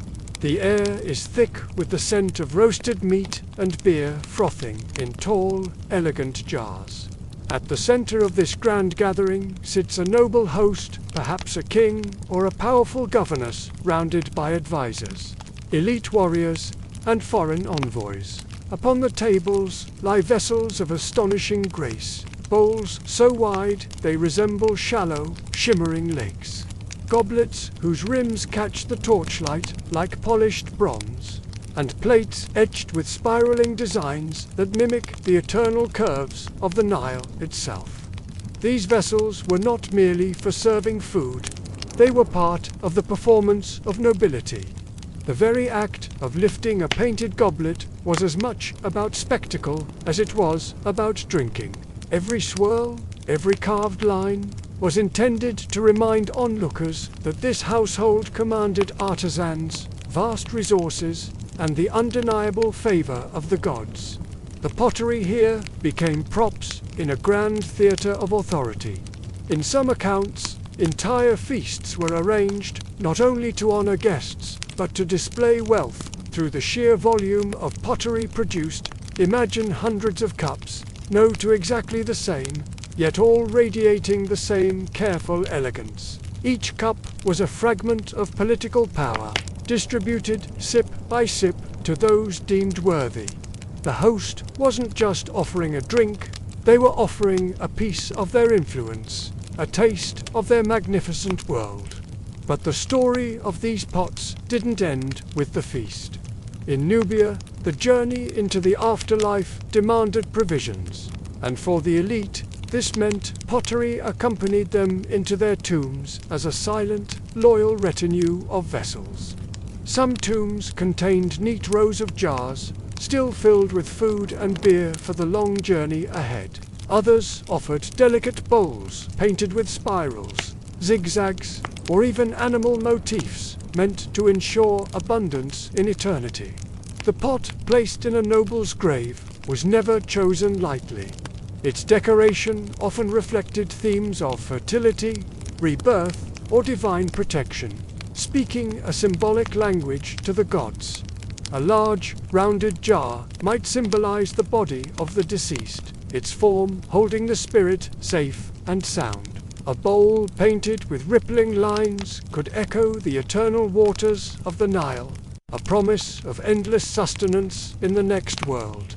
Each vessel was a message sent to ancestors, to gods, and to history itself. Archaeologists have discovered noble burials where the pottery far outnumbered gold or jewels.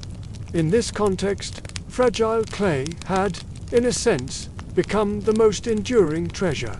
Even broken fragments carried more weight than forgotten ornaments, for they preserved tangible evidence of the community's most intimate rites of passage and their deepest beliefs about life and death. Perhaps the most dazzling role of elite pottery appeared during coronations or royal processions. When a new ruler took the throne in Nubia, the rituals demanded offerings, libations, and feasts. These moments were choreographed with incredible precision, and pottery stood right at their center. Large ceremonial bowls held sacred beer for pouring libations to the earth. Special jars carried water drawn from sacred stretches of the Nile, and finely painted cups were handed to allies and generals as tangible tokens of loyalty and shared destiny. The artistry of these vessels often blended Egyptian influences with a distinctly Nubian flair. You might see tall jars that borrow the slender forms of Egyptian amphorae, but their painted surfaces tell uniquely Nubian stories, spirals of crocodiles, stylized ibises, or abstract patterns that evoke the desert winds. Pottery here was not just utility. It was a political statement, a declaration of identity. Holding one of these vessels in a public ceremony was an act of legitimacy. By pouring a libation from a jar painted with ancestral motifs, a new ruler reminded everyone present that he or she stood within a powerful lineage stretching back to the great kingdoms of Kerma, Napata, and Meru. It was clay as political argument, baked in fire and presented before cheering crowds. Of course, behind every noble pot lay the hand of a master artisan. Unlike the everyday potters who served villages, those who crafted for the nobility often worked in specialized workshops, sometimes attached directly to the royal courts. Here, clay was refined with greater care. The firing process was meticulously monitored, and designs were drawn with a precision and patience that elevated the craft to high art. These workshops weren't just about skill, they were about patronage. To be chosen as a potter for the nobility was both a great honor and a heavy responsibility. The decorations they created reflected more than just beauty. They often encoded political ideals. Interlocking spirals might represent harmony and unity. Stylized birds could symbolize divine favor from the heavens. And zigzag waterlines were a prayer for fertility and abundance for the entire kingdom. A noble pot was at once a work of art and a message, a fusion of breathtaking craftsmanship and subtle propaganda. One can only imagine the pressure placed upon these artisans. A flawed bowl might not simply be discarded, could be seen as an ill omen, a crack in the foundation of power. But success could bring a lifelong association with the royal household, a place in history. To hold in your hands a pot that once graced a coronation is to touch the fingerprints of both politics and poetry, of the potter and the king. And yet, for all their grandeur, these noble pots remind us of a powerful truth: fragility. Unlike stone monuments carved to last millennia, pottery could break in a moment. A stumble during a procession, a slip in the tomb chamber, and an object of profound symbolism could shatter into shards. This paradox, fragility and endurance together, is what defines elite Nubian pottery. It was fragile in daily use, but enduring in cultural memory. It was fragile as an object, but powerful as a symbol. Even when broken, these vessels continued to speak. Their fragments, carefully pieced back together by archaeologists, whisper stories of coronations, funerals, and feasts across the vast expanse of centuries. When we look back at the noble pots of Nubia, we see more than just beautiful decoration. We see instruments of legitimacy, containers of abundance, and carriers of legacy. These vessels held more than food and drink. They held memory, politics, and ritual. To raise such a vessel at a feast was to participate in the spectacle of power. To place it in a tomb was to prepare for an eternal journey. And to shatter it, even by accident, was to risk undoing a sacred omen. And yet, through time, even the fragments have endured, with clay carrying the whispers of kings and queens across deserts and centuries. The Nubian nobility understood that pottery was never just clay. It was authority shaped by hand, fired in ritual, and carried into both life and death, leaving a legacy as permanent as the stars above the Nile. When the last torches in the palaces of Kerma and Napata burned out, when kingdoms rose and fell, when temples crumbled and armies marched away, something remained. Fragile, yes. Often broken, yes. But enduring in their own quiet way. The clay vessels of Nubia. These ceramics have outlasted kings and dynasties, carrying the memory of a people forward in a form that is both ordinary and sacred. To speak of Nubian pottery today isn't just to linger in the past, but to notice how the fingerprints of those ancient artisans echo in museums, in markets, and even in the hands of modern Sudanese potters. Clay, you see, once pressed and shaped, rarely forgets. Walk into a museum in Khartoum, or wander through the storerooms of the British Museum, and you'll find shelves lined with Nubian ceramics. Some are just small fragments, no larger than a fingernail. Others are nearly intact jars, their painted spirals still carrying a hypnotic rhythm. Each object sits beneath glass, labeled with careful words: Kerma, circa 1700 BCE, Meru, circa 300 CE. But beneath these scientific tags is something far older, a story of hands molding earth by firelight, of noble households raising goblets to toast, of mothers preparing offerings for their departed loved ones. For the descendants of Nubian peoples, these objects are not just archaeological data, they are memory, they are continuity.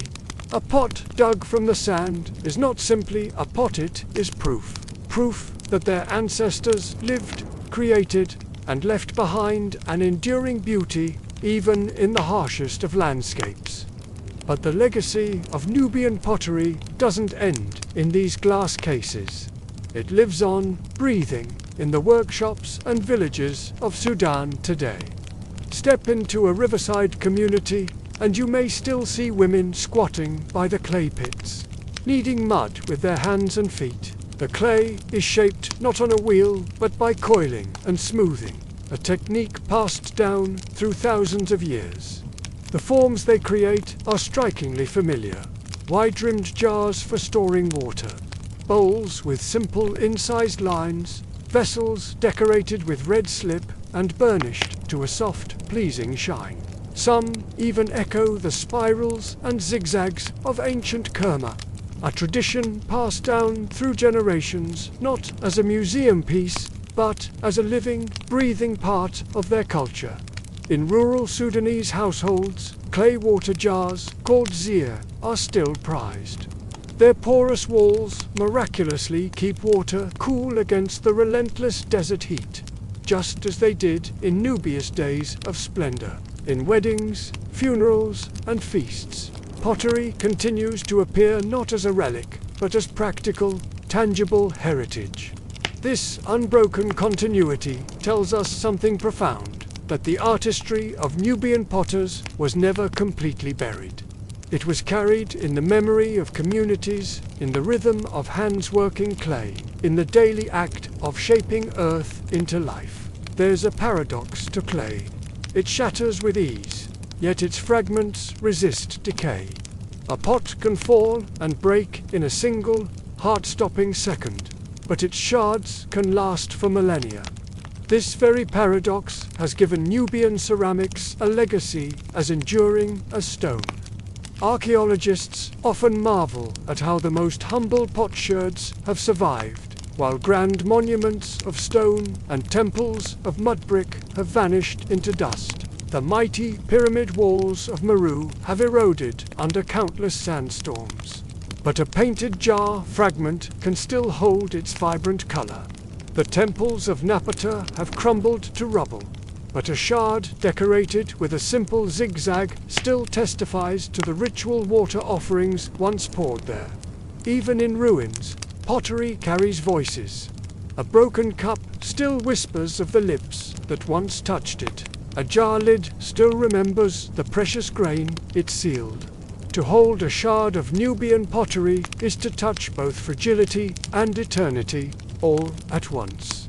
Today, these beautiful pieces of history sit in museums not only in Sudan but across the globe. London, Berlin, Paris, Boston.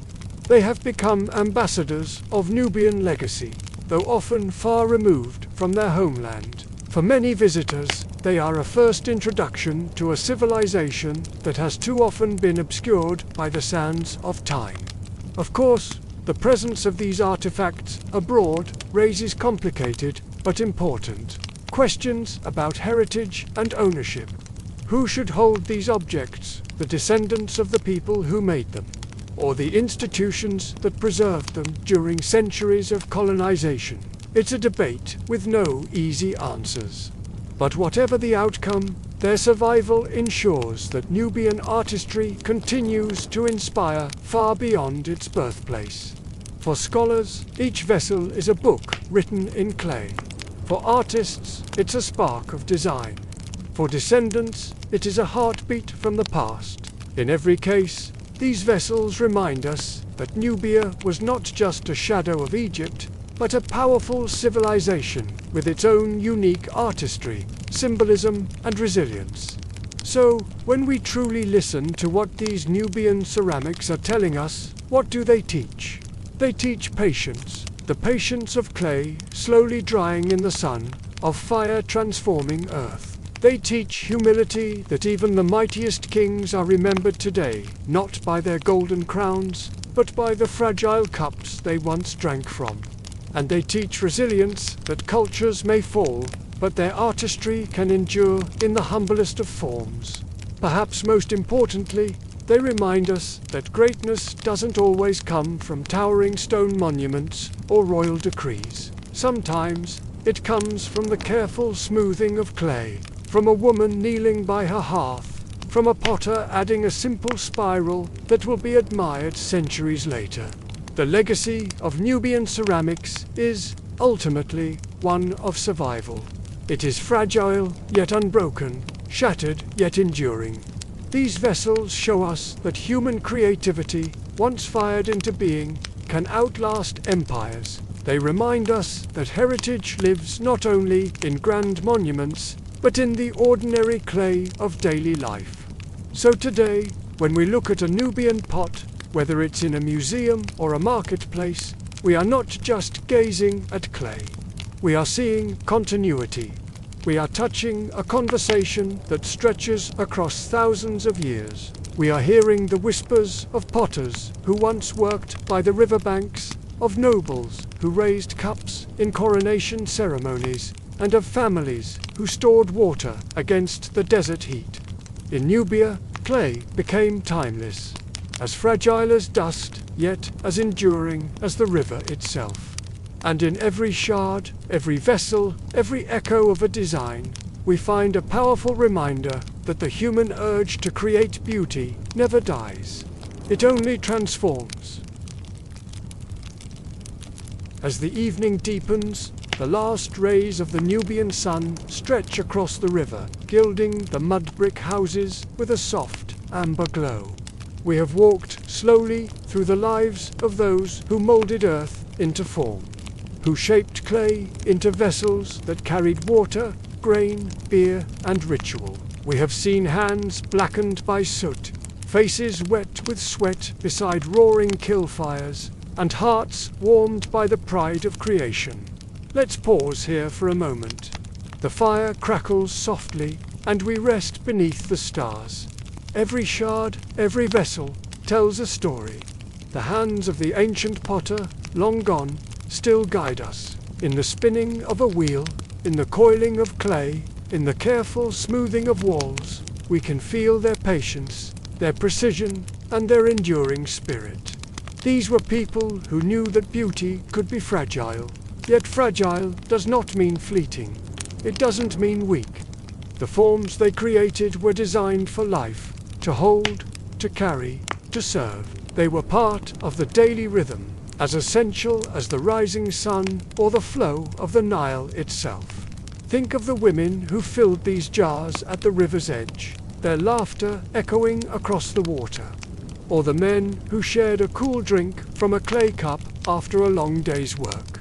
These objects weren't just functional, they were silent companions in the story of life. The potters understood the language of the earth beneath their feet, knowing just how to coax it into forms of both utility and grace.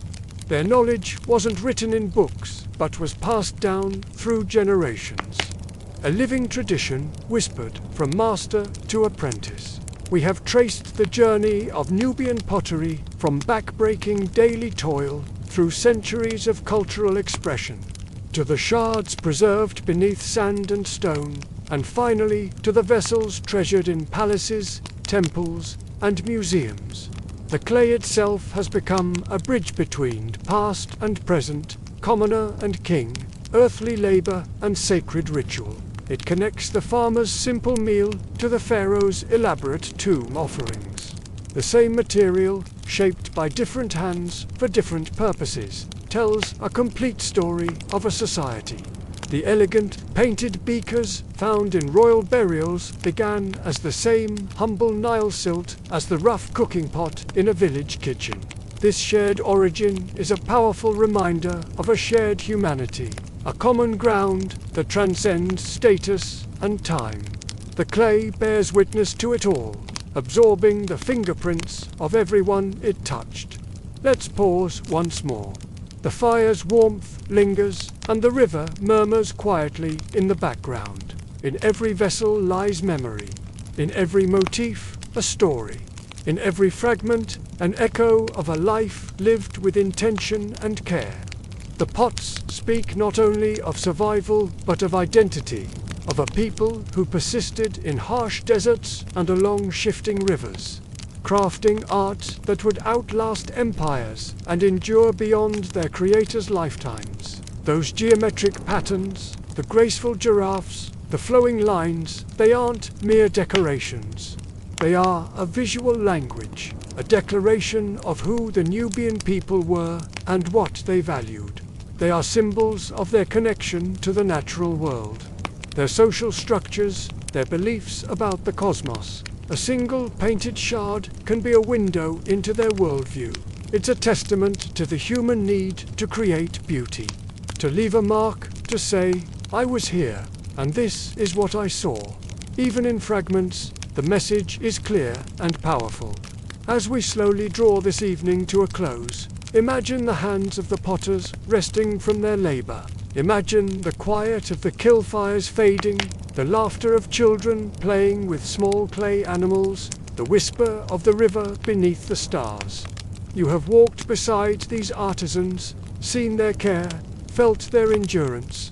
Their legacy is yours now to carry, silently, gently, as the night deepens. In the silence between each heartbeat, between each breath, let the memory of the clay remind you. Human creativity, even in fragile form, is eternal. The rivers may shift, empires may rise and fall, but the enduring touch of the potter's hand remains, whispering stories across the centuries. It's a profound thought, isn't it? That an act of creation, a simple gesture of shaping mud, can achieve a form of immortality. It's a legacy not of power or conquest, but of quiet dedication and artistry. Tonight, as you rest beneath the imagined stars of Nubia, know that the whispers of the clay accompany you. They tell of patience, skill, endurance, and quiet beauty. Let their stories drift softly into your dreams, carrying the legacy of a people whose hands transformed earth into memory, who molded the ordinary into the sacred, and who remind us that creation itself is a form of immortality. This journey was about more than just pottery. It was about understanding how we, as humans, imbue objects with meaning and leave parts of ourselves behind for others to find. Thank you for walking this path with us, for listening to the stories held within the clay. If this journey has moved you, please consider subscribing and joining us for more stories under these skies. Your support helps us continue to uncover these timeless human narratives. You are now under baobab skies,